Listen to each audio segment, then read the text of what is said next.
So what's up guys, I am Black Ops Amazing, welcome back to another video, welcome back to another Zombies Q&A on the channel, the series where I take your questions from the comment section below to do with zombie storyline, Easter eggs, and I answer them. As always, if you enjoyed today's video, you know what to do, drop a like rating, make sure you are subscribed to stay up to date with the latest content on the channel, but let's get into it, here we go, and enjoy. So the first question of the day says, hey BOA, I recently started reading the comics and I noticed that in one of the comics, when they're in the Maxis lab, you can see Ted, the summoner key, and the lightning staff.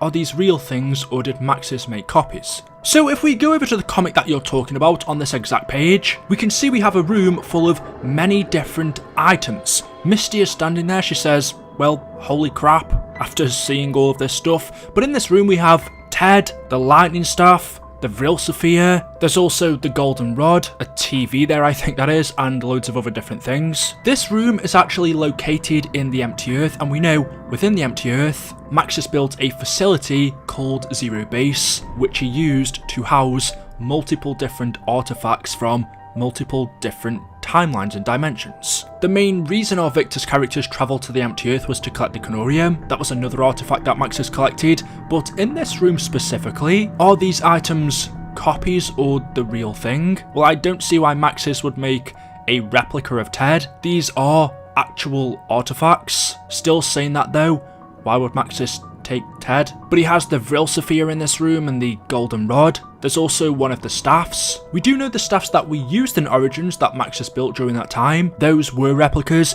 We never found out what happened to the originals back in the 1300s. I doubt the staff in this room is one of the originals. This is probably just a replica he got from Origins. I'd be interested to know if there's anything else in this room, and also exactly which dimensions he obtained these from. But yeah, that's the reason why we see them here, and they are more than likely the real thing. The next question of the day from Radioactive Agent says, hey BOA, do the Primis crew ever attempt to look for their loved ones? Now from what they said, especially towards the end of Zombies, I would say this was more Nikolai and Takio, maybe Dempsey as well. I never heard Richtofen say this, but quite a few times Primis mentioned one day returning to their family. They wanted to go home. I can remember in the character memory trailers, which were really damn good, it was Nikolai talking about one day going home, but that was before everything changed. That was before the cycle was broken and before Nikolai was put in charge. It was really before he realised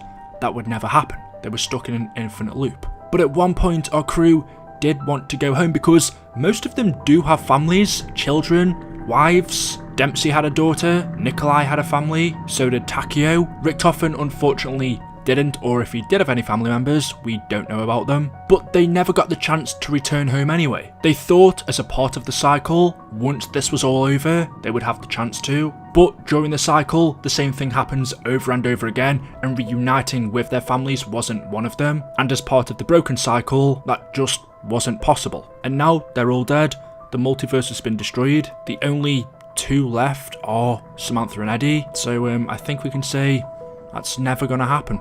The next question says, hey BOA, why do the zombies swipe and not try to eat you when playing? So why do the zombies hit us instead of eating us as you would expect them to? Well, I think a lot of this is down to just game mechanics. Because COD Zombies is first person, and of how fast paced it is, if these zombies tried to eat us, they would have to latch onto us. That would slow the gameplay down, and like I said, because of how many zombies there is on a certain round, how fast they can go, as soon as just one zombie latched onto you and started to eat you, the other zombies would be near you straight away, and I don't know, I just can't really see how it would work. We were down as soon as one zombie started to eat us. So the easier mechanic is if they swipe and hit us, which I suppose doesn't really make too much sense in terms of, well, 3 hits and we are down. Why that would down the crew? They're zombies, they don't have sharp nails or claws. They pretty much slap us. When you think about it that way, it doesn't make too much sense. Maybe if it was a third-person game and the zombies were a lot slower and more spread out, then they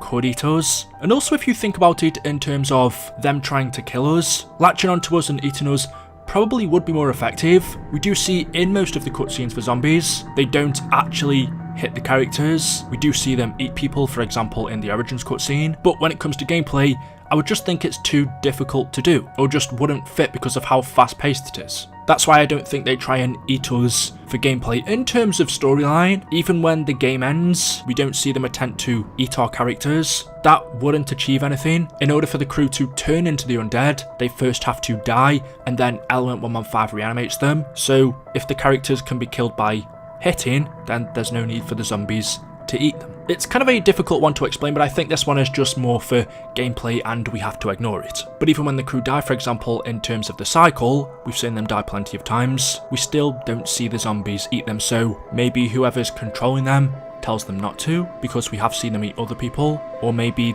there's another reason. The next question from Justafoon, and he did say something at the start of this, which I do recommend you guys checking out. For those of you who don't know, I did explain the entire zombie storyline, which explains the main events. It is over an hour long, but it tells you all of the zombie storyline, every single detail. There are little bits that are missing, that aren't integral, things that I answer in these Q&As. But if you want to know the whole zombie storyline, I will link that video down in the description. But you also say in this question, what do you think Cold War will be like? More like Black Ops 1, BO2, or BO3 zombies wise? So I can say what I want it to be like, and that's a mixture of all three. I don't really want any BO4 zombies elements mixed in there, but Black Ops 1, 2 and 3 all have their own special things that made them so good. I would say BO1 for the maps, BO2 for some of the features they added in, and all of the new game modes they brought to zombies, and then BO3 for the gameplay, just how smooth and good it felt to play. Also, Black Ops 3 did have some good maps, but honestly, I'd combine all three together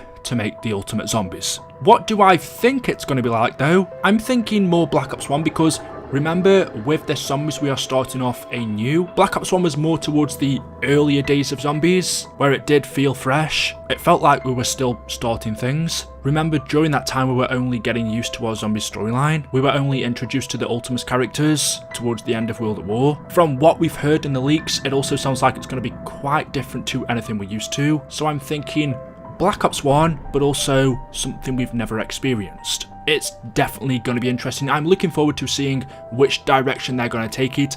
Hopefully, it's kind of a bit like World War II zombies as well. Not in terms of gameplay, but just in terms of atmosphere. I think towards the beginning, especially the first map, the Final Reich, in my opinion, that was quite scary compared to what we're used to playing from Treyarch lately. Zombies in the beginning, World at War and Black Ops 1 was quite scary, but BO2, BO3 and BO4 wasn't. But if we can get maybe a bit of World at War zombies or World War II in terms of atmosphere or grittiness in there as well, for me that would be the perfect zombies experience. But let me know what you guys want in the comment section below. So there we go guys, that is it. That's all I have for you for today's video. As always, hopefully you have enjoyed it. If you have, you know what to do. Drop a like rating, make sure you are subscribed, and I will see you guys in the next one. Until then, goodbye.